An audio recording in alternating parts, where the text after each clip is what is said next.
Yeah, meetings? yeah. Notice and attendance, please, John. Thank you. Sure, will do. Thank you, Chair, and good afternoon, members. To all members of Governance and Strategic Planning Committee, you hereby summoned to attend the monthly meeting of the committee to be held remotely today, Tuesday the 2nd of March at 4 o'clock. Alderman Breslin. Here, John. Alderman Hussey. Alderman McClintock. Alderman McCready. Alderman McCready. Councillor John Boyle. Yes, good afternoon. Councillor Michaela Boyle. And Shaw John. Councillor Cooper. Shaw John. Councillor Donnelly. I'm in Shaw. Councillor Duffy. And Shaw. Councillor Fleming. And Shaw John. Councillor Gallagher. I'm Shaw. Councillor McKeever. Shaw. Councillor Mooney. Councillor Riley. Councillor Riley? No. So, Chair, just checking there again, Alderman McCready and Councillor Riley. Okay, thank you, members. Thank you, Chair. Back to you. Thank you, Chief Executive. I'd like to remind everyone who's in remote attendance that this meeting will be broadcast live via the Council's YouTube channel, will be available for viewing by the public and by media. Broadcast will also be available for repeated viewing at a later date. This broadcast can be terminated or suspended in accordance with Council protocol. Members and approved speakers are reminded to only have their mics and cameras on while speaking at the meeting and to use the chat facility to highlight a request to speak.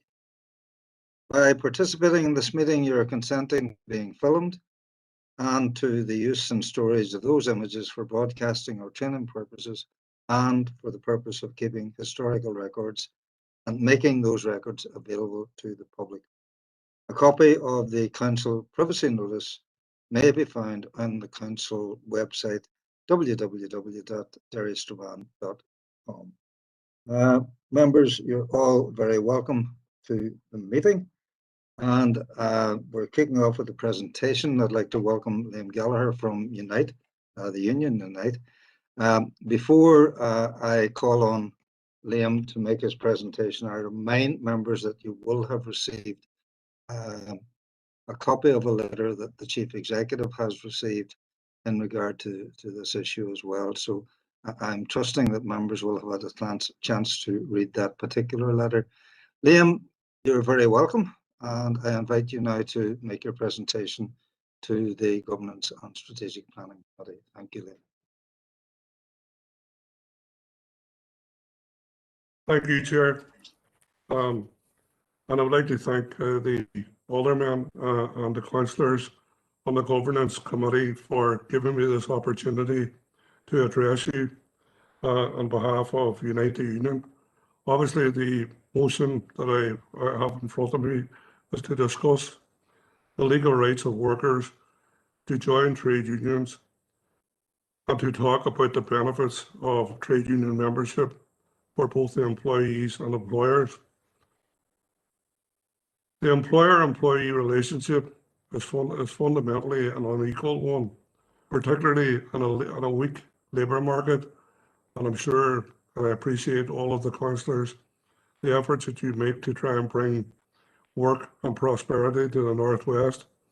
It has for years been considered an underdeveloped area, and we're all at one in trying to bring work and prosperity. Without collective organisation, employees have no way to increase their income, secure their futures, or improve working terms and conditions. Being a member of a trade union provides the means for workers to stand together and to stand strong. I don't have to remind the council and many of you who have been involved for years in trade union struggle, and many of the benefits that we all benefit from today, such as paid holidays, the right to a regulated working week, the right not to be arbitrarily dismissed, the right for example, maternity and paternity leave. All of those rights were hard-won rights by previous brave men and women in previous generations who, through the trade unions in this city and other cities, made the union what it was. Trade unions set pay standards and work protection. Workers or members of trade who are members of trade unions benefit from their union's collective bargaining power to negotiate with employers on their behalf. The basic right gives a trade union member more power than they would have as an individual. There are more than 1.3 million workers as members of the Union across Britain and Ireland, deriving a variety of benefits, including collective bargaining power and also wider benefits. In fact, currently at the minute we have 38,000 recognition agreements right across the UK and Ireland. That's working for members on members' behalf and working with employers to better the human condition and the condition of workers. We're the biggest public and private sector union in these islands. More than 250,000 workers are members of 34 unions in Northern Ireland. That makes the trade union movement the biggest, largest civic society organisation in the region. While workers' pay reflects a variety of factors, a key one is the economic condition of each area that the members come from. It is estimated that members of a trade union are paid 10% more than people who are non-members across the entire economy. That's a startling figure. Trade union density is the lowest in the West and the Northwest. That reflects the weakness of the local job market. That means workers here have a weaker ability to negotiate increases through collective bargaining, which is unfortunate. Average pay for workers living in Derry and Strabane, and this is amazing, is 6% lower than the Northern Ireland average. The best way to change that for workers is to become organised in the workplace through statutory recognition agreements, which means that an employer is under a legal obligation to negotiate and represent with a trade union. The same situation applies in Donegal. Due to its periphery and weak labour market and a lack of union density, wages are significantly lower. And obviously we get less. I mean, that's always an argument that when you're on the periphery, if you are at the back door, you'll get the draft. If you're beside the fire, you'll get the heat. And that applies both to Dublin and Belfast. The same situation, this is important because workers from here will cross the border to work in Donegal and vice versa. Unite is also a powerful advocate for investment in the Northwest in particular. We meet with political representatives and the power of our membership behind us. We make the case for regionally balanced investment and public services for Derry and Strabane, and we have a proud record of working with the council and working with employers where there is recognition to try and enhance their products and to try and basically work with them to bring prosperity and more jobs to the region. Unite is a strong supporter and advocate of the campaign to bring real connections and infrastructure to this part of the world, and we've been involved in many campaigns to that end. Unite plays a major role in the health unions in securing investment, particularly for the medical school and the argument to have it at McGee. We want to see more investment and jobs in this area. And obviously we appreciate every job and every investment that does come to the area. Unfortunately, in the Northwest at the minute, we have less than 3,500 manufacturing jobs, and we're largely dependent upon the public sector. Our call has always been for job creation, and we support all plans and efforts to do that. But those jobs need to be paid at a decent rate. Workers need to be respected and shown dignity in their work. I think it's a sad state of affairs when workers actually contact you and say, could you help me? And I've been in the trade union a long time, and I've been helping people in that regard all of my life. And when someone says to you, if I join a union, will I be sacked? And you get situations where people are literally afraid to bring a problem to their employer for fear of retribution. That's a sad state of affairs for anyone in 2021 to say that in a civilized society. Our union members have shown constant flexibility and goodwill in accommodating the ordinary demands of this period, not least in regard to the council. We adopt a similarly reasonable approach to our workplaces, and basically we try and resolve problems before they become major issues, where there is common sense and a good working relationship with employers. I am particularly proud that Unite the Union has been particularly strong in defending workers at risk of exploitation and challenging the poor infection rates at the minute, particularly around COVID. And since March, we have been extraordinarily busy and trying to work with employers where we have recognition agreements. And to be fair, I must say, I'm proud of many of the employers in the city who work with the trade unions.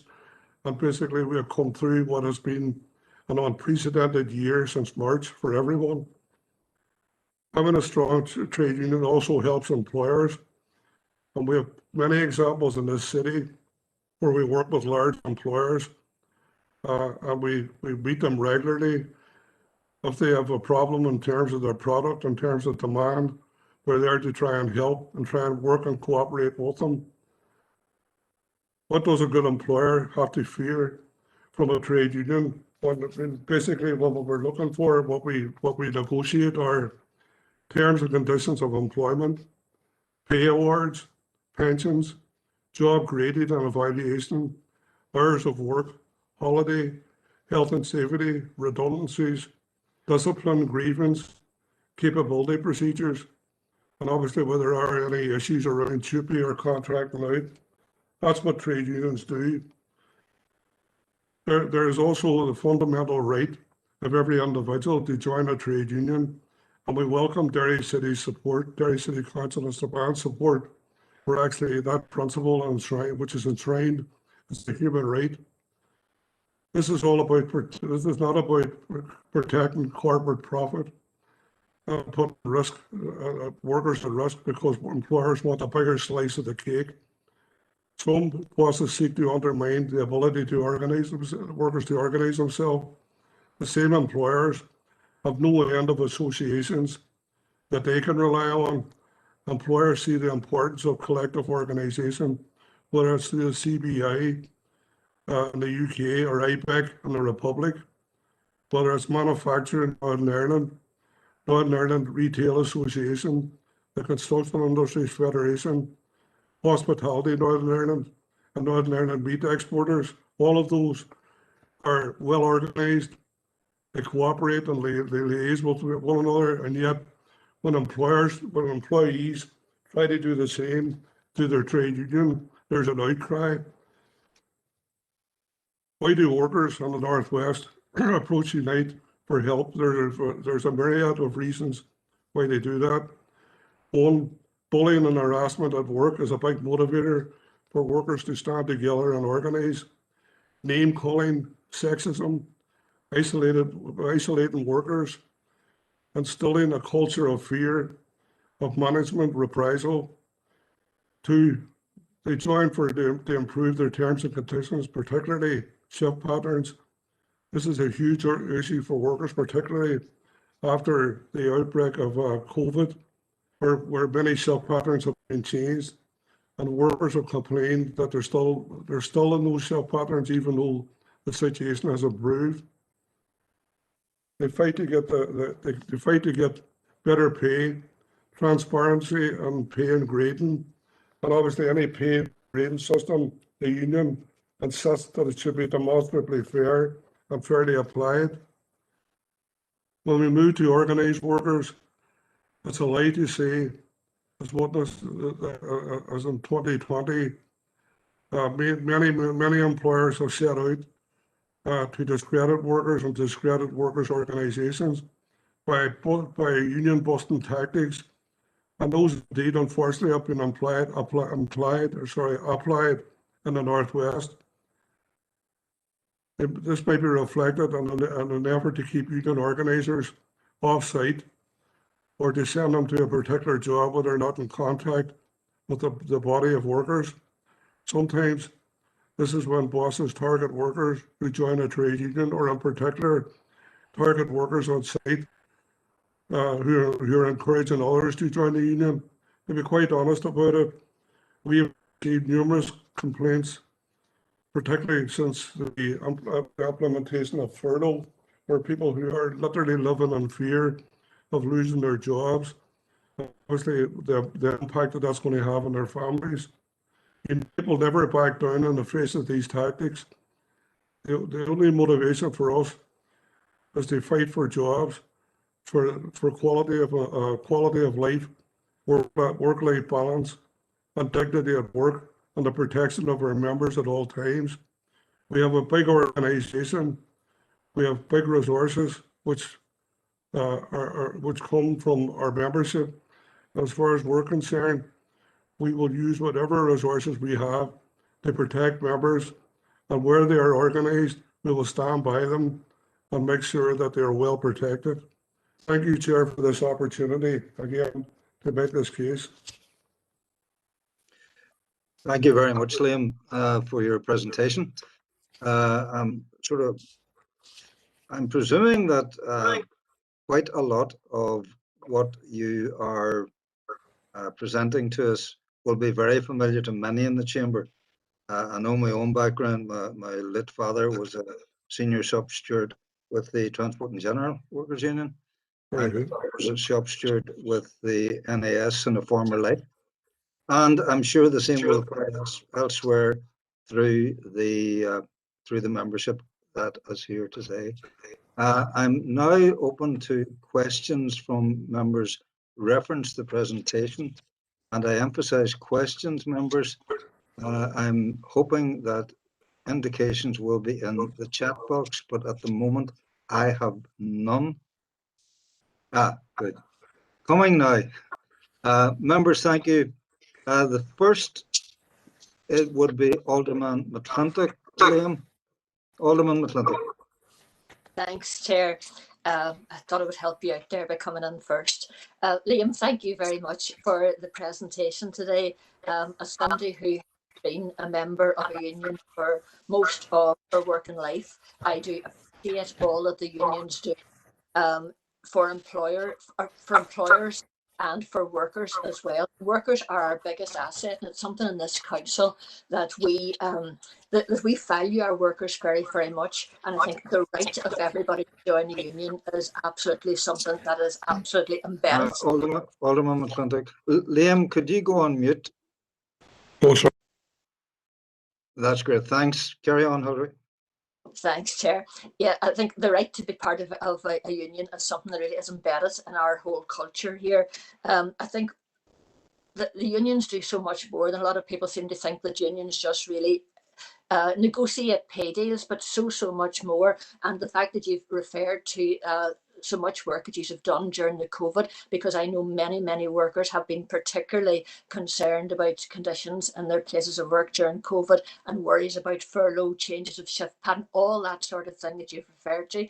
I think the one thing that sort of that makes me draw up very much, and maybe I ask you just a question, is that you said that some people are in fear of being sacked for joining a union, and I suppose really it's a comment as much maybe as a question. I suppose that really horrifies me in this day and age, that anybody should be in fear of being sacked for joining a union. And I suppose just if you have any further comments just to make on that.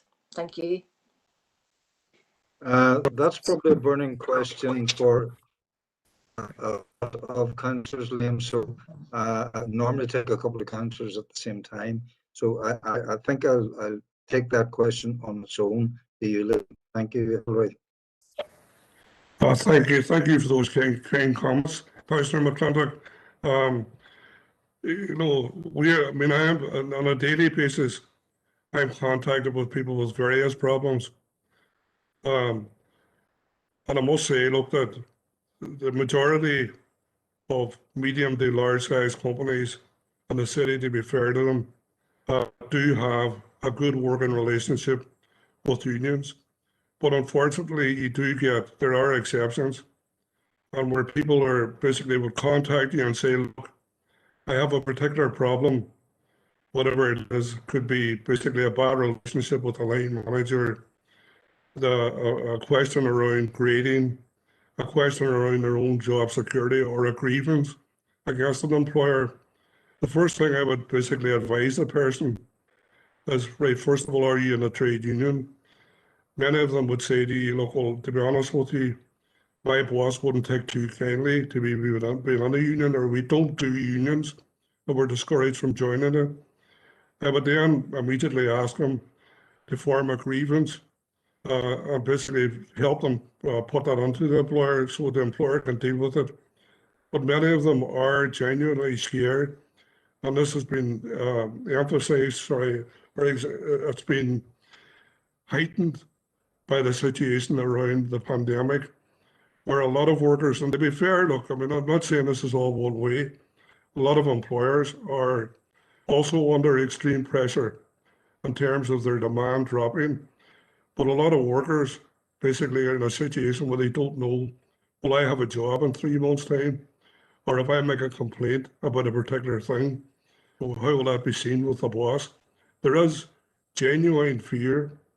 And unfortunately, in the Northwest, there has been a culture of firms who don't recognise trade unions and who don't see the benefit of being in a trade union.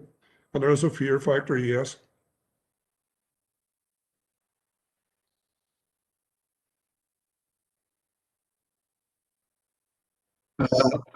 Thank you, Liam.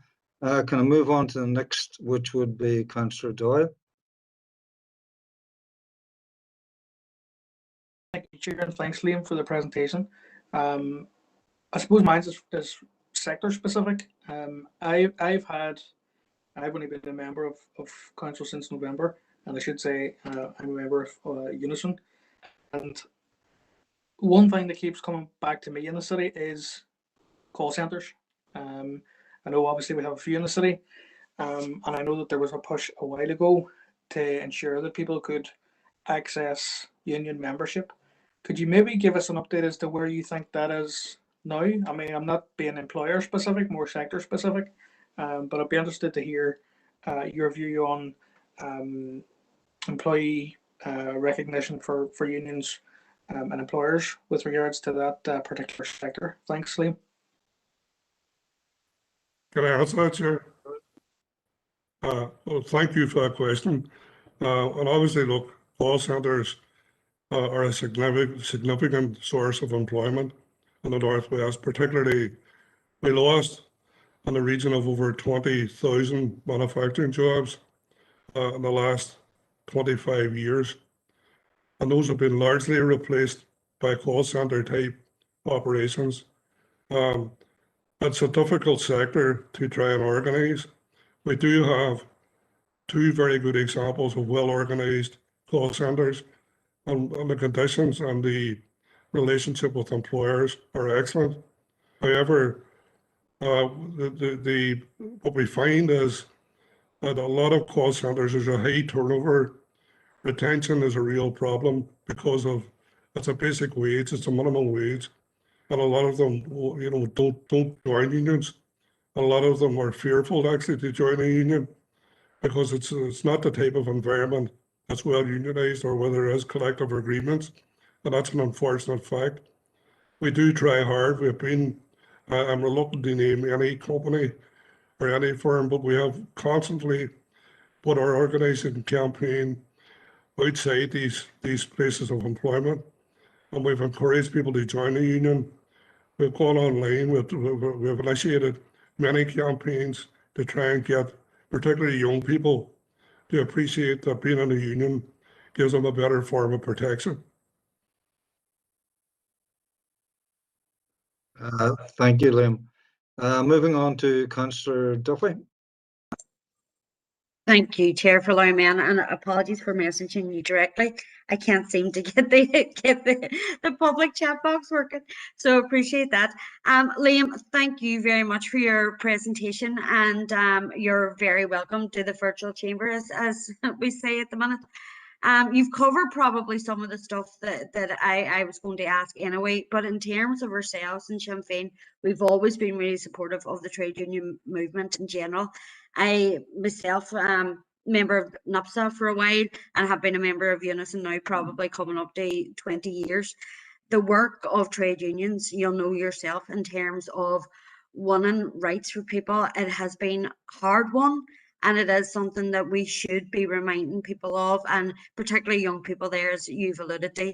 The fact that, you know, we have maternity leave, we have maternity pay, that we have working time directives, that we can have holidays off, paid holidays, all these things, you know, we do need to remind people it is the trade unions movement that has instigated those things and those hard-won rights. So absolutely, I think it's mightily important. And as you talk about the pandemic and how people are feeling under real pressure, and we are in real uncertain times. And I think that those uncertain times make the importance of the trade union movement even more important, if you want to put it like that, because we know that we need to be protecting people's rights. I just wanted to probably say, and I suppose Emmett sort of touched on it, I worked in an organisation quite a number of years ago, and we had to fight really hard for union recognition within it. I was probably one of the instigators on it at that time and getting it recognised. We persevered and eventually it was recognised and we got good rights instigated then for the workers there. But have you advice for, you know, people who are working within their own organisations trying to get recognition for the union, how they would further that campaign and get their employers to start recognising the union and negotiating with them? Thank you. Thank you for that. Well, first of all, thank you for those kind words. Yeah, individually, the first thing for any individual to do is to join a union. Getting a collective agreement depends on the size of the company and the membership that you have. And obviously, it's about, first of all, identifying the issues.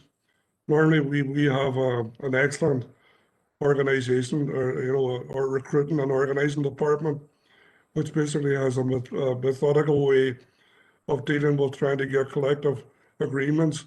First of all, by mapping the company, by first of all researching well the product, the company's business, their profitability, getting all of the details that are needed in order to put forward a case on behalf of workers. So the collective strength is always the main goal, to get enough people to join. And basically, it's a matter at the end of trying to organise them, focus that organisation towards a petition if necessary, and basically then going through the proper procedures if we get the numbers and the collective strength. So it's about trying to get collective strength. Thank you. Moving on to Councillor Mooney. Thank you, Chair. Thank you, Liam, for coming and giving us that very concise presentation.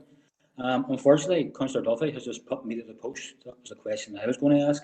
And that was really what I picked up from your presentation was that was the most interesting point for me, was how does non-union workers out there go and engage, but maybe more so now, what would probably the other question be is, if there was any employers out there who wishes to engage with unions, how would they go about that as well? I know you've touched on it, but I mean, how would they pick up the process of engagement with you in that respect? But maybe you already answered that, but that was a question I was going to ask. I think Councillor Duffy just asked that only, but if you want to elaborate further, I'd be happy in that.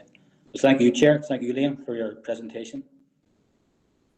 Right, thank you for that. Look, I mean, obviously for an employer, it's much easier. I mean, all they have to do is contact a recognized trade union and make them aware that they're willing. I mean, it's, to be honest with you, employers are few and far between who actually contact the union. There are some, and try and voluntarily enter into a collective agreement, a recognition agreement. I only wish there were more, but anyway, in terms of individuals, I mean, there's a misconception among individuals that probably this is a job of work that we have to do to try and educate workers into the knowledge But as an individual, you have a legal right to join a trade union. The union may not be recognised in your workplace, but as an individual, if you bring forward a grievance, you do have a legal right to be accompanied by a trade union representative or an accredited companion to raise any particular grievance. A lot of workers believe, well, look, I'm not in a union. Our company doesn't do trade unions, therefore I shouldn't join it. We would encourage every individual, regardless of whether your employer has a recognition agreement or not, to join it, particularly young people, to join a trade union as the best form of protecting yourself and your terms and conditions. Thank you. Thanks, Liam. Councillor Sean Harkin.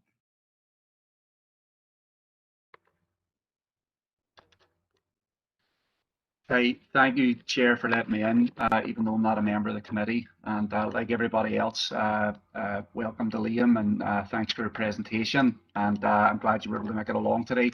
And I think you made a lot of the points that I think councillors here would agree with, and that I would like to think I would make myself. But I think that all them points were well made, and I think the context of the pandemic, in my opinion, makes it more clear why workers need a collective voice in the workplace, because somebody has to stand up for them. Somebody has to collectively represent their needs, and be that financial or health wise. So I think it was very important for us when the council was asked to take a stand on this issue back in December, that we agreed to take a stand on the side of supporting E&A workers and their attempt to seek trade union membership and recognition. And I think that's important. I think it's also important that we as a council make it clear that we will not be intimidated by anybody for taking a stand on something, because we can't expect our own constituents to take a stand if we as a council, with the platform we have, are unable to do that. Our corporate position as a council is in support of trade union rights and support of the E&A workers in their attempt to form a trade union. So my question for you, Liam, is my understanding right now, specifically about E&A, is that there's hundreds of members there now of Unite, and that they have a collective grievance that they have asked Unite to represent them on. And I think that this was being in the press. It was both in the Derry Journal and maybe the Derry News as well, where the Unite was seeking a meeting with representatives of E&I to talk with them about the collective issues that the workers were representing. But is it the case that the company is refusing to have that meeting with Unite? Because that would tell me a lot, and I think it would tell councillors a lot about the willingness of the employer. And we're not talking about just one employer. I mean, this is not something that is an isolated issue, but this is often what people will say, yes, we support workers' rights, and we don't have a problem with trade unions. But then when it comes to the union actually attempting an engagement based on a collective grievance, there is no engagement. Thank you. Liam, before you come in on that, I'm conscious you did say in your own presentation that you weren't referring to any particular business that you operated in. I'm conscious of that. I'm also conscious that members have received a letter from that particular firm.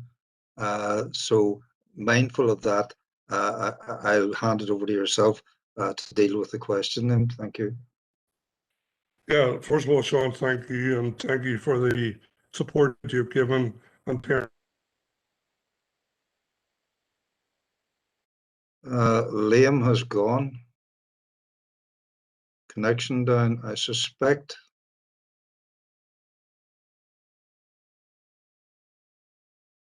Conspiracy theory, Sean. Liam, I think it certainly looks like it. Liam, you only started to answer there. Can you go back to the beginning of your answer? Thanks. Okay, look, basically, first of all, thanking Sean for, can you hear me okay? Right, am I right? Thanking Sean for, first of all, his support and for initiating the whole debate and the proposal to the council that we should first of all support absolutely right of people to join trade unions. I'm reluctant to go into any details about any particular firm. And I've been here today with the motion to speak on trade union rights and the need for people to join trade unions, the benefits of being in a trade union for both employers and employees. So I would prefer not to get into any individual company if that's okay. If I I could just come appreciate back, that. Derek, if that's okay. Sorry, but just before that, I appreciate that Liam did say at the very beginning that he didn't want to go that way. Sean, if you want a supplementary, that's okay. Thank you. Yeah, no, look, I completely appreciate that, Liam, and I'll not, ask for any further clarification on that.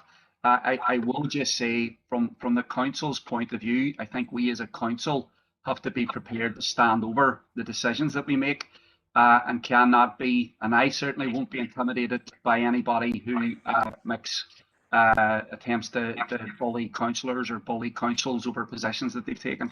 Thank you. Thank you, Councillor Harkin. Councillor Donnelly. Thank you, Chair, and thanks, Liam, for your presentation. 100%, there is a need for union. There's a need for more union membership, the rights and the benefits from that, the collective voice and standing up. Unfortunately, a lot of young people now couldn't tell you what a union is or what it does. I think that's a sign of the times or where things have got to. A lot of unions are being seen as Thatcher's unions, as that they're they're basically ineffective. But my particular thing regarding Unite the Union is that it's support for recently for Armed Forces Day. And I know that I was on the verge of I'd met a union representative from the Shankill on the verge of setting up a branch of Unite the Union. And it's my understanding that after this support, a number of branches have collapsed. I know there's one in Derry, I think one in Newry and one in Fermanagh. And I have been at union initiatives and picket lines and that. But have you any opinion on how we could, and the sensitivities here with that, that support for Armed Forces Day has put an awful lot of people off. Have you any opinion on how, we can sort these problems out or how this can be rectified? Thank you.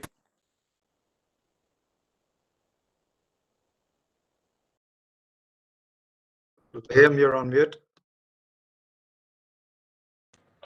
Thank you, Councillor Donnelly, for your comment. There are two aspects of your question. One is why young people are not engaging, and I agree. I mean, I've got my bus to the top of the hill. I'm just going down the other side, figuratively speaking. But I accept, right, that a lot of young people do not connect. I mean, as I said initially, look, the older members here will remember. I certainly remember actually fighting to get holidays, the right to have a paid holiday, the right to have a regulated working week. But that's within my lifetime, that those rights, the rights that a lot of young people get and enjoy. Certainly, there is a problem from the 80s, where many of the collective strengths that the union had were undermined by Thatcher and by Thatcher's legislation. Now, Unite have always been to the fore and basically opposing Thatcher's legislation, and we have never refused or turned down any request for strike action. So we're very, very strong on that. I do accept that we have a big job of work to do to convince young people today of the benefits, particularly in the Northwest, of joining a trade union and educate them. Yes, there's a big job of work. I accept that. In relation to your second question, Unite is a broad church made up of various people of religious belief, people of no religious belief, different political affiliations. That's inevitable. You're going to get diversity of opinion within an organization such as that. We do make it absolutely clear that in the workplace, you leave your politics outside, and it's the same within the trade union. The main politics that we have and I'm proud of it, is the politics of helping people trying to improve the human condition. And we don't get involved and try hard not to get involved in any of the politics of division. Thank you, Liam. And I suppose this chamber would exemplify the last answer, because as Councillor Donny himself knows, there are those in the chamber, including myself, who would quite welcome the union's support for Armed Forces Day. But we'll not go any further than that. I don't see any other questions. I have one quick one myself, Liam. You mentioned there that employers themselves could approach a union and invite them into the workplace. Is it the case then that that employer would determine which union they would accept within their workplace? Thank you. Thanks for that question, Chair. Look, it depends on the circumstances. If an employer is starting off from a greenfield situation, for example, depending on the size of the employer, medium to large, if there are existing members who are in a union and the employer is aware of that and wants to sign up to that particular union, and then they can enter into what's known as a voluntary collective bargaining arrangement or agreement. And they can do that, obviously. We've just done one this morning, for example, with the local company. Again, I will not name the company. And basically what we do is we exchange documents about how we see the collective process, what we would be bargaining on, usually around pay, terms and conditions, policies on health and safety. Certainly, the employer can choose a union where there is no union in an employer. But to be honest with you, that's the exception rather than the rule.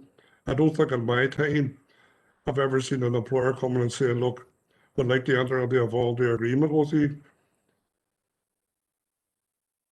It's usually the other way about, where you have to try and persuade an employer of the benefits of joining a trade union and having a collective. And by the way, there are, in this city alone, like, we have quite a number of large companies who have excellent relationships with the trade union. We have a collective partner, and you find that those workplaces are generally more productive. You find that there's less hassle, there's less animosity between employer and employee, and it works very well for both parties. Liam, thank you very much for your presentation. As I said, I don't see any other councillors seeking to ask a question, but thank you for coming in for a fairly concise and to the point presentation that I think has been appreciated by all of our members. So, Liam, thank you very much, and best wishes forward. Thank you, Chair. Thanks for that. If I can move on to item 6, members. Moving on to item 6, chairperson's business. I've been approached by one member with regard to an item, and I'm sure there will be a few members may wish to tag on to this particular one, but I did tell the member that I would be mentioning it myself. And like a lot of us, I'm sure we were surprised when we heard that Councillor McCann would be standing down, and indeed it is not a member of this committee, but he, as we all know, has quite often had his opinions expressed through this committee. And on a personal level, I would like to wish Councillor McCann the very best going forward with the health problem that has been identified. Councillor Emmett Doyle. Thank you, Chair. And people might be shocked that it was me that contacted you about this, but I think this is the first opportunity any of us will have on the record to react to the news that came last night about Eamon stepping down, and we'll see his replacement in the coming weeks. I don't always agree with Eamon. I haven't done on a range of things for many years, but I'm with people before profit. But it has to be said, and I want to pay tribute to Eamon, because he is someone that is well known for being a fantastic orator, for being someone that can light up a discussion about the most mundane things, and we've seen it at this council. He has never changed his spots. That's something that is rare nowadays. He's always stood up for the little person, the wee man, and whilst I don't agree with everything that he stands for, boy did he stand for them, and I want to wish him and his family all the very best. From and woman, yes, and a wee woman, absolutely, Gary. And I want to wish him and his family the very best. And I'm sure Sean will convey our thoughts to Eamon and his family. Just thought it was right to take the opportunity to pay tribute to someone who is held by many people in this city and beyond in the highest of esteem. So appreciate you giving me the brevity, Chair. Thank you. Thank you, Councillor Doyle. Councillor Boyle, Councillor John Boyle. Thank you, Chair. Well, thanks to Councillor Doyle for bringing this up at today's meeting. I had rather hoped that we might perhaps have waited till a full council meeting and then we could embarrass Councillor McCann by being present there to hear us all paying glowing tribute to him. What can you say about Eamon that hasn't already been said before and won't be said again in the future? As a councillor in the same DEA as Eamon, and as somebody who grew up as effectively a little boy watching Eamon doing what Eamon does and does best. I suppose the news last night when it came was quite overwhelming. But I think the important thing to reflect upon is, I was listening to the radio this morning and the tributes paid to Eamon, but Eamon's not dead, and I don't think Eamon's going anywhere. That's something very important to reflect upon. I don't think Eamon's voice will somehow be silenced because he has decided through the challenges of health to step back from a public role. I expect that I'll be hearing from Eamon and the rest of us will be too. But just again, to lend my voice to all of those tributes on behalf of the SDLP, Eamon has been a great friend, a real motivator in this city and across this island actually for generations. I'm frightened to mention the generations because it would give away Eamon's age, and I wouldn't want to do that to him. But in my household and in our family home, Eamon often would have been mentioned and always mentioned with a significant degree of reverence and respect. And I think Eamon's well entitled to that because he's earned that. So again, just to say thank you, Eamon. Actually, thank you for everything that you've done, and thank you for everything that you will continue to do too. Thank you, John. I suspect you talked about Eamon's age there. I think it'd be fair to say that he was possibly the father of the house, and say no more. He's a bit younger than, no, sorry, Chair, he's a bit older than you, but not, I don't know. He may be older than me. Moving on to Councillor Duffy.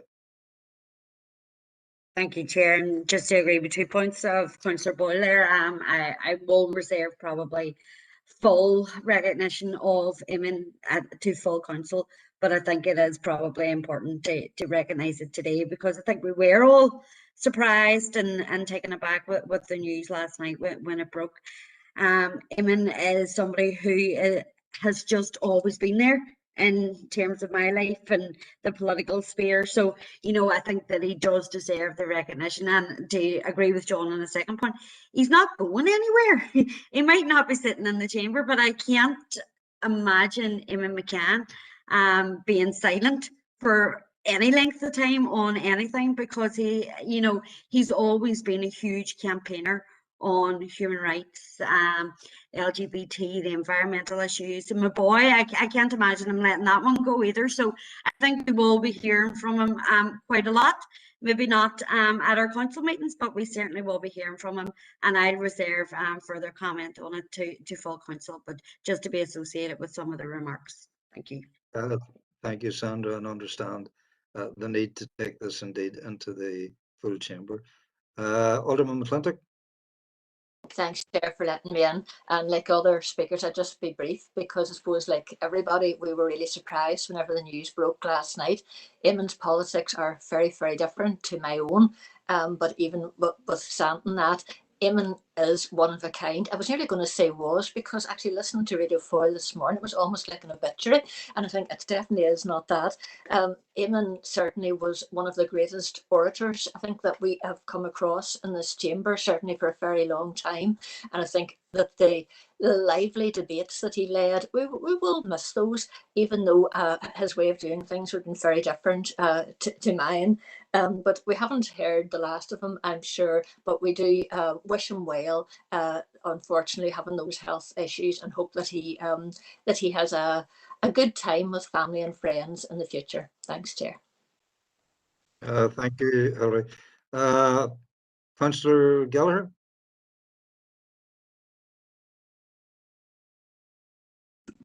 Thank you, Chair, for letting us in. Eamon's been involved in politics for quite a very long time, and I think he's 77, truth be told. But I, do you know the old saying? A week is a long time in politics. Well, Eamon's not in the chamber too long, but any time I seen him in the chamber, he was, I mean, from a lot, put down, isolated, had his mic switched off, called many's a name and put down. and the minute he gives up his chair, it's the greatest thing since sliced bread.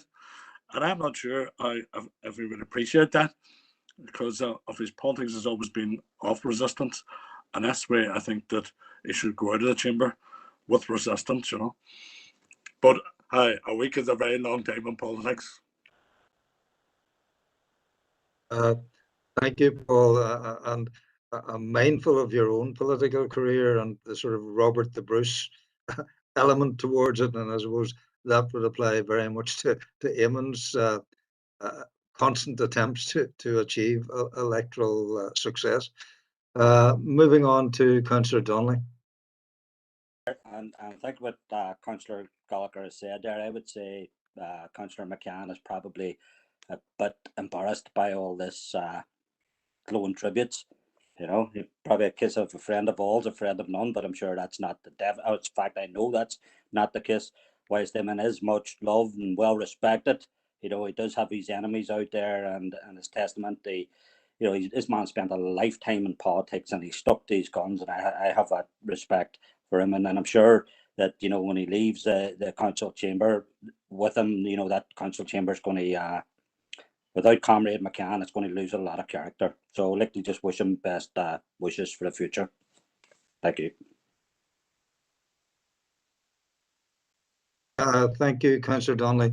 I have nobody else seeking to speak. I'm going to conclude this short contribution with 2 words, and I probably repeat them: flamboyant eloquence. And I'll leave it at that as we move on from Chair's business to item 7. And that is matters arising from the open minutes of our last meeting on the 2nd of February, pages 1 to 32. I'm seeking, are there any matters arising that any member wishes to bring?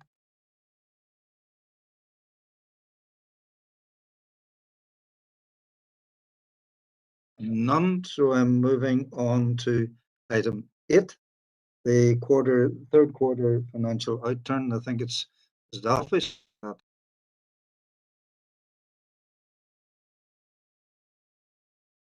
That you, Alfie, on this?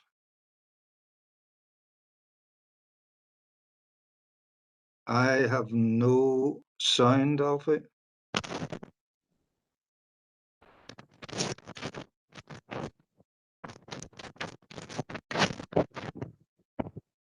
No. No sound there at the moment. Can the host check on that, please? Chair, if you want to move on to the other items and maybe come back to Alfie, if that's okay with you. But I think it's Alfie's dealing with the next item as well. Is that correct? That will be Rachel. Yep, That'll be Rachel. Rachel, can you hear me? item 9, the program for government. Rachel. Yes, that's me. You can hear me okay? I can indeed. I'm having a wee bit of connection difficulties here as well. Is the vice chair, Paul? Can you take the chair for a moment? I'm having a wee bit of connection difficulty. I know you have as well, but a couple of, a minute will sort mine out here if that's okay. So, Paul, can you take the chair for a minute? Thank you.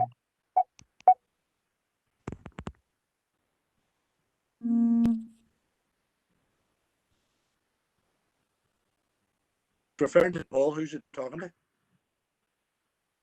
Fleming. Fleming. That's what I was wondering. Paul Fleming.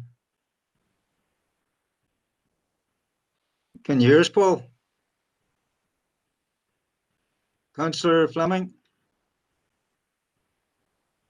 Maybe we should just have Rachel do the presentation. Go through the Rachel, paper. can you go ahead with the presentation? Thanks, Rachel. Okay, thank you, Chair. Thank you, members. Chair, the purpose of this report is to seek members' approval of a draft consultation response to the Programme for Government Draft Outcomes Framework for 2021.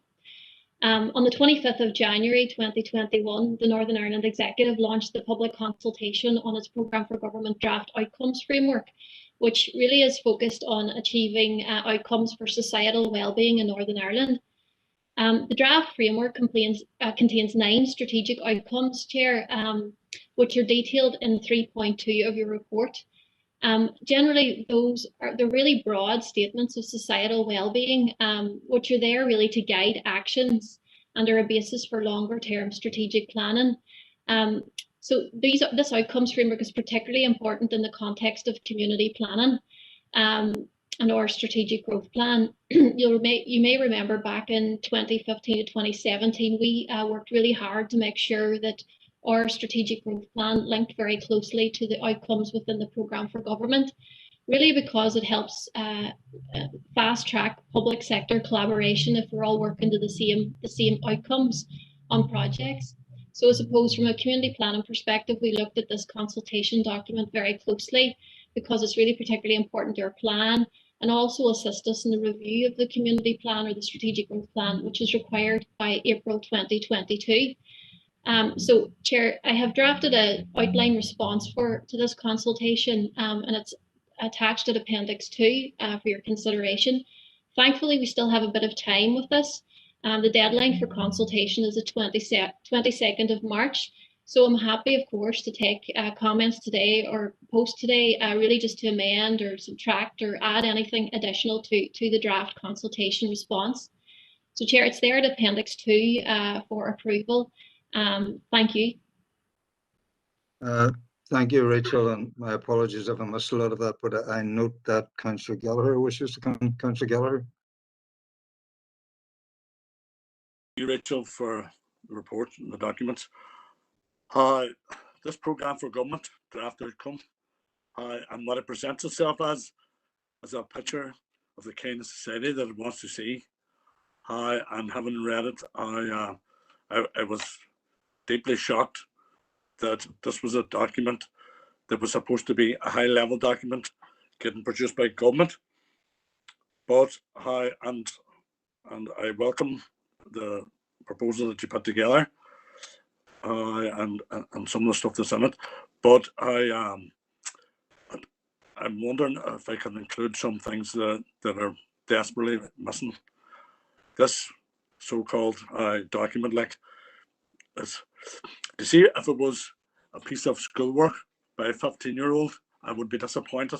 and it wouldn't get a C. And that's how far it goes. There's no scoping in it. There's no numbers in it. There's no targets in it. There's no actions in it. There's no finances in it. There's no time frame in it. There's no reviews in it. There's no checks and balances in it. Simply listing a wreck of documents that have been around for a very long time as their get out of jail card isn't good enough. All these documents that they're talking about are tried and have failed, and particularly they've failed the Northwest. And to see what we'll get what we're accustomed to. We'll get the continuation of high deprivation, a continuation of poor infrastructure, and little investment. See, when I look at some of the highfalutin themes that they've come up with, and you look at the reality, and this is supposed to be about grassroots actions and get to the grassroots. Just last night in Strabane, a man was waiting, seriously ill man was waiting for 5 hours for an ambulance to take him down to Galvin. 5 hours. That's the reality on the ground. We have no out of hours doctors in Strabane.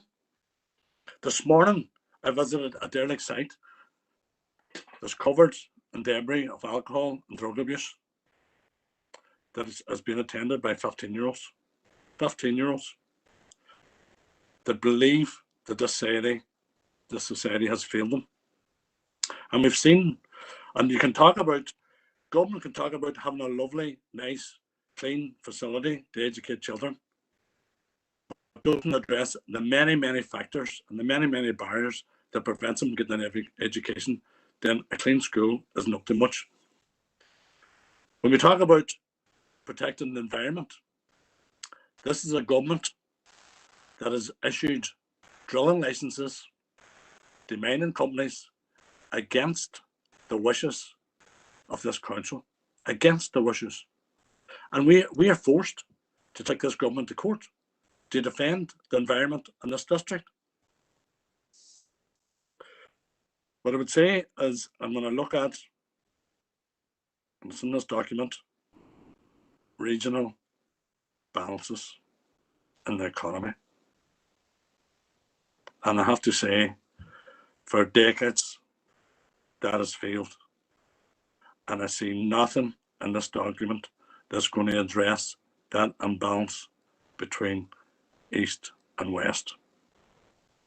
And I appreciate your response that you've drawn up, but I think that it has to be more hard-hitting and factual, that says the real serious issues that need addressed at grassroots level within this district. Thank you, Chair. Thank you, Councillor Gallagher. Rachel, do you want to come back on that? Chair, yeah, I suppose the public consultation by central government, I think it's important to point out that this document has come from central government. It actually is very high level, and I say that in a response. It's very high level. It's a bit like, people often refer to it as apple pie.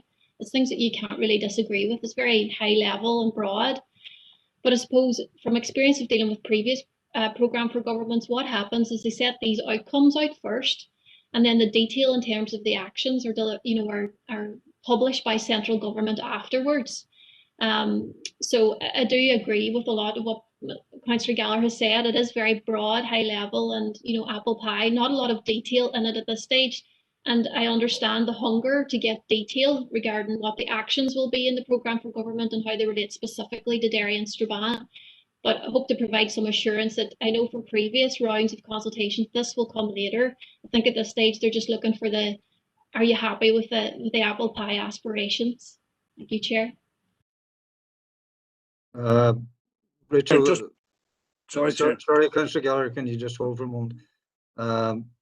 I mean, you yourself are admitting that there are shortcomings because we're applying to, I suppose, a high-level document. But, is there no way that can be reflected in the response? Yes, Chair, I have put a couple of paragraphs in the consultation response which do state that we are very hungry for detail, and that, you know, we recognise at this stage it's very high level, but actually you'll see in the consultation response that I've provided, I've actually tried to highlight some of the, you know, the main projects that we have signed up to in the strategic growth plan. I know it's a bit early and probably central government don't want to hear that yet, but we just wanted to make sure we get in soon, and be very clear about what our policy position is around what's needed. I appreciate that. Councillor Gallagher, you want to back in again, then Councillor Doyle after you. Thank you, and I appreciate letting me back in. And and Rachel, just to be clear, I wasn't having a go at you at all. Right, I was just on my reflections of this Strabane document. That's programme for government. That is so, and my concern is it's so heavily reliant on the existing documents that have failed badly. You know, if you want to look, there's an endless list of them in there, and you can pull any one of them out and look and compare what that document has addressed in Northwest, and they're very little, very little. So if their way forward as an outcome is relying on those failed documents, then all we're going to get is more and more and more the same that we've already had. So there, at some stage we have to draw a line saying, no, we need to change. This is, and some of the stuff is labelled as new decade and all this type of stuff. But if they're using the same old failed documents, we're in trouble. And a lot of the response, and rightly so, is around our high level stuff. But we also need a lot of addressing at the grassroots stuff. And there's some stuff around, and you have mentioned it, around the positive work of the community and voluntary sector done in times of crisis. And that needs reinforced, because at a grassroots level, that's where we're going to see the answers being addressed. So, thank you. Thank you, Councillor Gallagher, and I'm sure Rachel is hurriedly taking that all into account, and it will be reflected.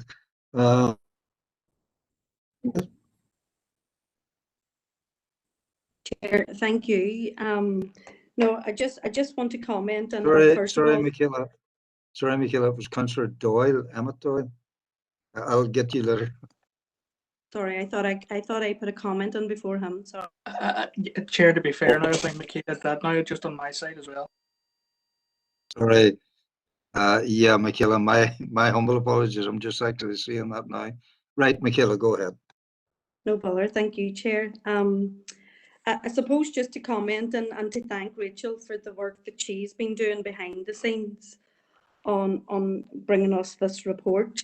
And it's not an easy one. It's something that's been around for a long time, and I can understand people's concerns about seeing results on the ground. And I suppose it's one of those things. It's not going to be a panacea that fits all societal issues, but just in terms of what we need to be doing and getting actions and results on the ground. I suppose we would like to see a more emphasis included in the document on the need for an anti-poverty strategy to be cross-cutting across departments, especially for the Department of Economy, Rachel, to ensure employment and skills policies are focused more on those furthest from the labour market. And I suppose just coming from our own perspective here, in the Northwest, where we do have a skills gap, I think it's important for that to be included as well. And I think, you know, we have an opportunity here now after the city deal and the strategic growth plan to focus on inclusive growth to ensure that the hardest to reach do get those opportunities as well. You know, therein contained within it.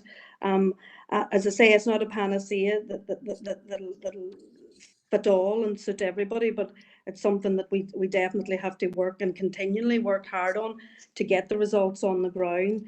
I probably would like to ask maybe Rachel for a more detailed and up-to-date policy document to come back as soon as possible, you know, in terms of, you know, the A5, McGee, the A6 city deal, the Northwest Transport Hub, you know, we need obviously results on all of that as well too. And those needs to be actions. They need to be clear deliverable actions, and we have those commitments now from government. So I suppose what Councillor Gallagher is saying is we're seeing nothing on the ground as a result, but we you know, there's a lot there. There's a lot contained within those reports, and you know, while some people might not like the outworkings of a central government and the work that they're doing, but I would be aware of a lot of people working on this document and the commitment they have given to it.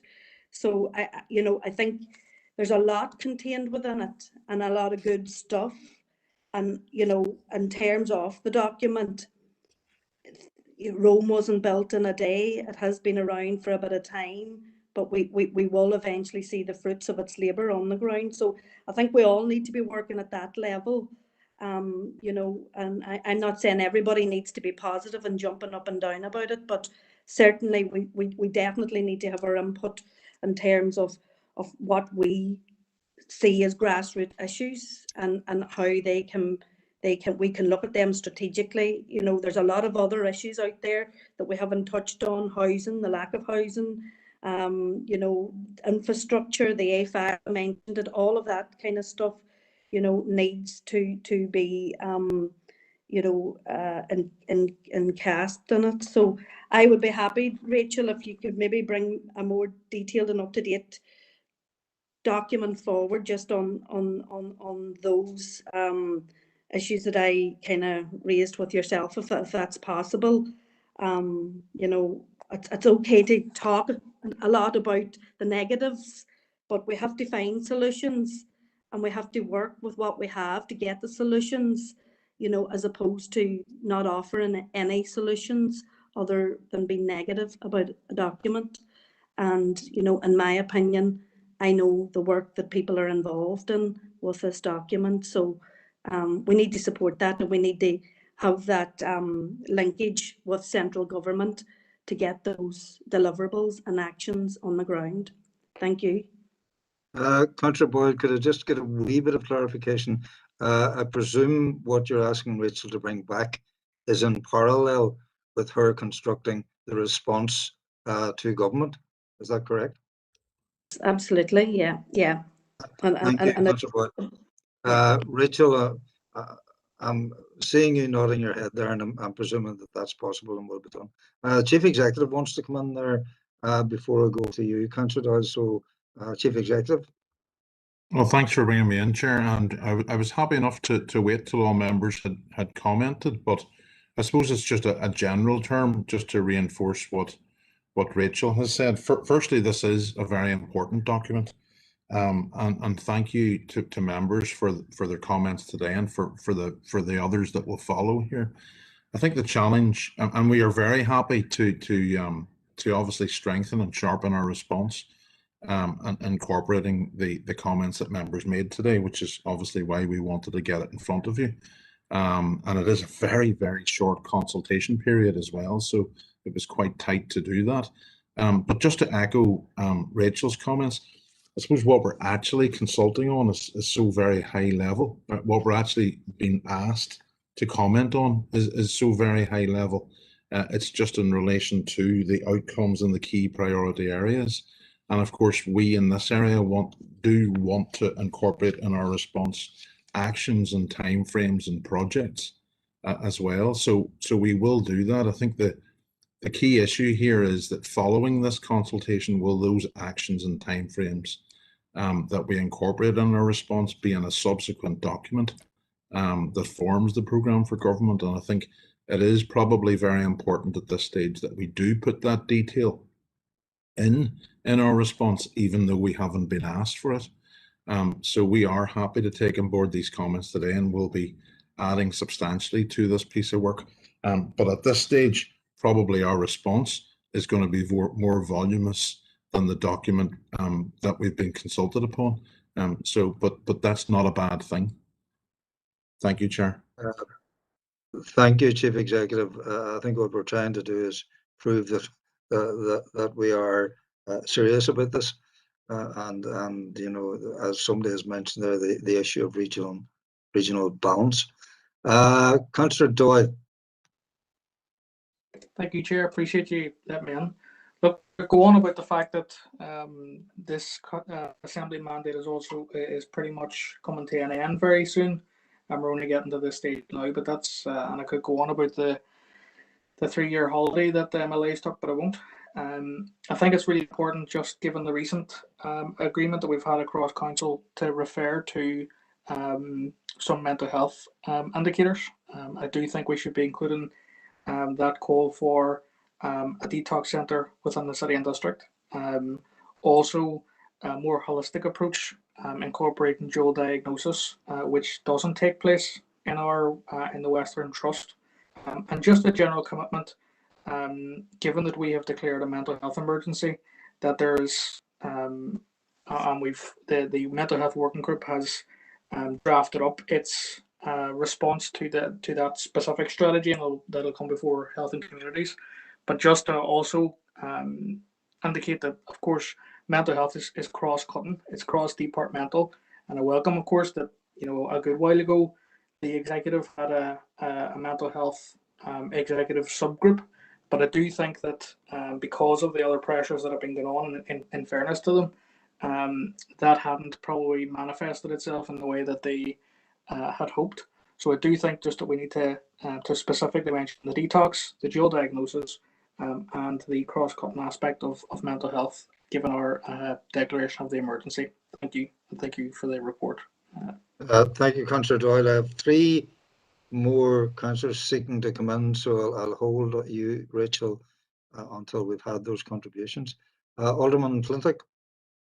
Thanks, Chair, and thanks, Rachel, for the report. I suppose it's just sort of touching on something that Councillor Michaela Boyle mentioned there. I mean, I absolutely agree with her. The whole employment and skills is a major part of our COVID recovery. But what bothers me, and this isn't particularly, believe it or not, a political point, but 88 bids were made to the Finance Minister by the Department for Economy, all for COVID support, and 81 of those were turned down. Now, to me, that shows a lack of joined up working within the executive. Now, if 81 out of 88 are turned down, so is there room to put that in? Because we talk about cross-cutting themes in other ways, but COVID recovery is obviously a big part of the programme for government going forward. So is there some way that can be sort of put in there as well, that there needs to be a joined up approach by government departments to make the thing work? Thanks, Rachel. Thank you, Hilary. Councillor Harkin. Thanks, Chair, for letting me in. I'll be very brief. Yeah, look, Rachel, I think you were given a bit of a big challenge here, because, again, sometimes when people say high-level document means it's a very abstract document because there's no detail in it, and you have to attempt to respond in a way that's meaningful from the point of view of the council. And looking through the document, there is a lot of references to child poverty, the anti-poverty strategies, but it just looks like lists of things that we would like to see accomplished, with no real plan to do it. And I suppose that's the frustration. And then there's a very short window to actually do it. So I think some of the points that other councillors and yourself have made are all very relevant. The one thing I would say, just that jumps out at me when I look at this in terms of the new decade, new approach, at the top of that document, when Stormont was resurrected, and when the nurses and social care workers went back to work, it was a clear commitment from the outset that the staffing levels, which was a central demand of the health unions and the nurses, it was actually even in some ways more important to them that would be addressed. And that hasn't been addressed. And I know that some of the nursing unions have spoke about their disappointment. Now, again, this is not, in my opinion, about one minister or one department. That is, for me, this is about the collective responsibility of the executive to follow through on that specific commitment, which was at the top of the new decade, new approach. And, so I'm not even sure arguing to put that in there is the key thing to do, if there's a way that you can kind of incorporate that. But it seems like that's a very specific thing that should have been done, and that there should be more detail on. And it looks like that it will not be, that the staffing levels will not be resolved at least in the mandate of this assembly, which is very, very disappointing. Thank you, Chair. Thank you, Councillor Harkin. Councillor Donnelly. Chair, thank you. It was not long ago, there was, on a daily basis, councillors were saying we need Stormont open, we need Stormont open, get Stormont open, it'll fix this, it'll fix that. You'd nearly think there was going to be no rain once Stormont's open. But Chair, for those of us who know what Stormount's about, this comes as no surprise. Stormont has failed. You know, it's a dysfunctional assembly, and we're going to get more of this. But what sort of sticks in my claw is that you know, this document it reminds me of the centenaries one. You know, it's been described as apple pie. It's fluffy. You know, it's a list of things that's wrong. Things that are broke. It doesn't say how you can fix them, because I don't think that the Stormont has the capability of fixing them. But what's annoying me, Chair, is that when you hear elected reps who in their hearts know this, but they come out with Rome wasn't built in a day, or like the same party a week before, how do you eat an elephant? You know, it's pathetic. Thank you. Thank you, Councillor Donnelly. Councillor Riley. Yeah, thanks, Chair, for bringing me in. I suppose it's not remiss of me that today's date is the date of the election back in 2017 to the Assembly. And as others have indicated, we're only at the stage now where we're having the draft out works framework of the programme of government in front of us, and such wasted opportunities that we've had since that time. I suppose through you, Chair, to Rachel, I get that this is a consultation on draft outcomes framework, and the framework element of it, I suppose, is what we need to respond on in terms of this consultation, notwithstanding all the points that people have made about investing in skills, in infrastructure, in mental health. All of those things are important, but I think that they need to be recorded in our response. But on the consultation document and the framework itself, I do like the fact that the document has in it the concept of the circle that's on the page at the start. All the things, all the frameworks that are there, all interlink. If you take one out, they all are not complete. We have had time and again consultations and things where people respond in terms of things that are made up of silos, and you can take one silo, and if it doesn't work, then other things continue on. The one good thing about this document, in my opinion, is the mindset behind ensuring that all the various different segments and the rainbow color reflecting all of society, I think, is very important, because it shows that this is a document that needs to be thought about and act on behalf of everybody across Northern Ireland, but also specifically the way that it is written shows that if you have one of the segments not taken care of, it damages the other parts of society as well. So that concept behind it, I think, is worth noting and applauding. There is certainly a lot of detail that needs to go into it in relation to timeframes and all of those things that Councillor Gallagher said.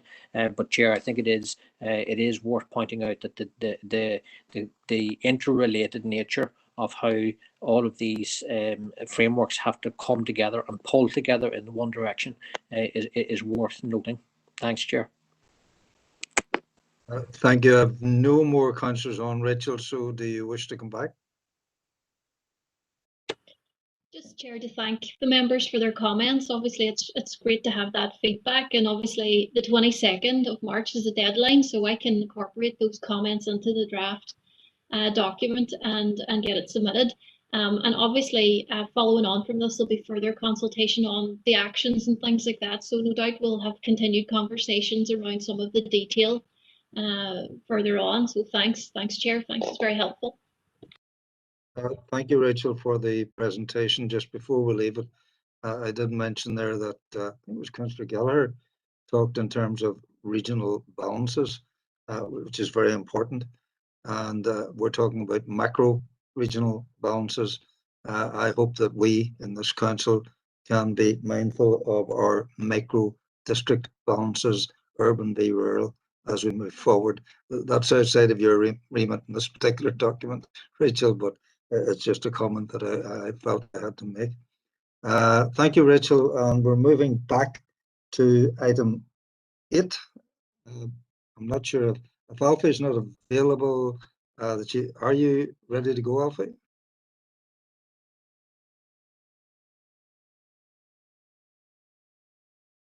Chair, I'm happy to take this. Hopefully, do it a little bit of justice until Alfie's able to come in there. Can we check John, on just Alfie? check. Can you hear me now? Yeah, we can. We've got Alfie, John. Okay, we've got him. Okay, thank you. Alfie. Thanks, Alfie. So as you can see, I'm on camera on the computer and phone to my ear, so apologies for that. I don't know what the technical difficulties are. So, Chair, the report is for you to consider and approve Council's 9-month financial outturn position at 31st of December. It's obviously important that members are provided with regular financial updates, and you'll all be very aware of the significant impact that COVID has had on our finances for the first 9 months. So on that basis, the detailed financial outturn report is attached in Appendix 1, and it obviously shows a significant deficit position. That's obviously before considering any government funding. So I'll just run through the key issues in relation to that. So the overall deficit position, members, is almost 3.8 million. There are a couple of positives in that we have saved on overhead budgets across most of our service areas, and in particular across cutting corporate services. And also in environmental health, there's been some good bit of additional grant income received this year and staff savings. The other positive is whilst we've lost income across the majority of our services, planning income has actually remained well ahead of budget despite the pandemic, and that's something that we certainly wouldn't have been predicting back in March and April time, but it is one positive strand to note. So in terms of the negative, obviously the other services areas we have lost significant income. That's mainly leisure, off-street car parking and building control. Our waste section is under significant pressure through increased waste tonnages and additional staffing costs and additional transfer station costs. We've incurred capital contract compensation events specifically related to the pandemic. We're incurring exceptional expenditure due to health and safety, cleansing, security costs, IT equipment, etc. We have expenditure set aside to ensure facilities can reopen in a safe manner, particularly in leisure.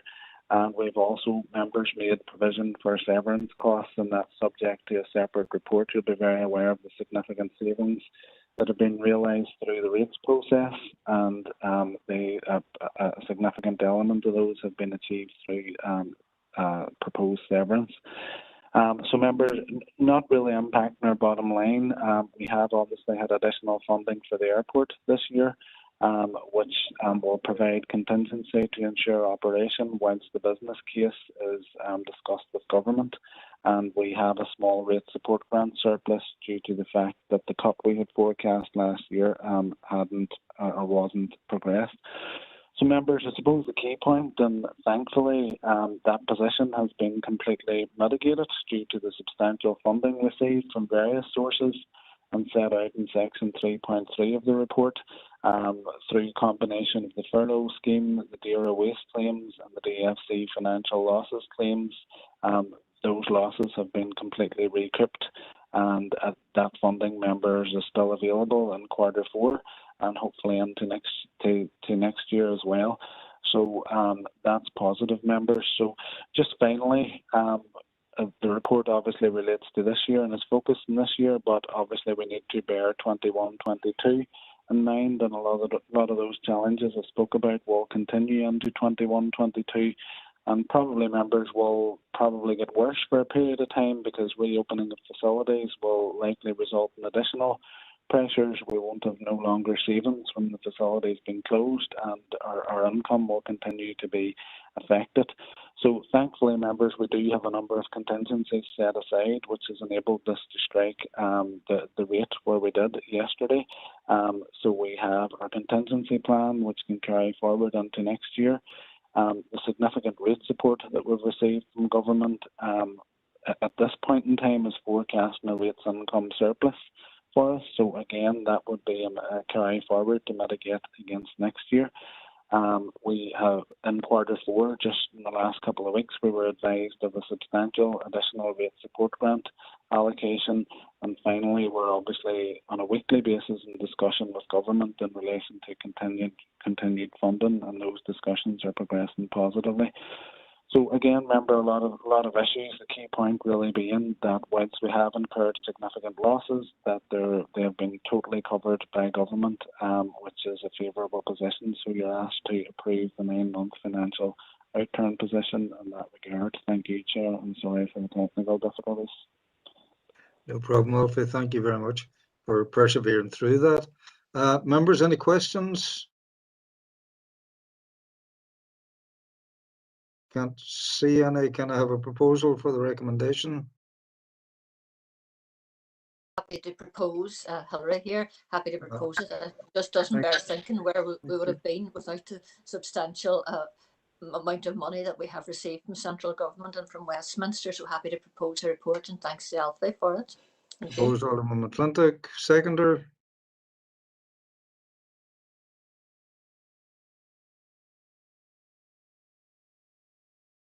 Have I a seconder? I propose Michaela. Seconded, Michaela. Yes, thank you. Thank you. Proposed Alderman McClintock, seconded Councillor Boyle. Michaela.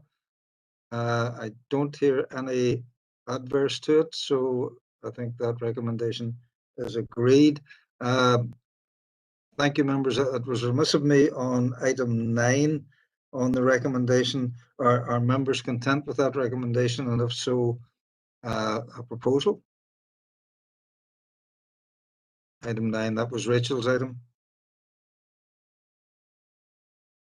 I'll propose it. Proposed Councillor Alderman Breslin, and a seconder. John Boyle, Chair. Councillor Boyle. John, thank you very much. And nobody indicating outside of that. So can we move to item, and agreed, can we move to item 10? Paula, job retention scheme.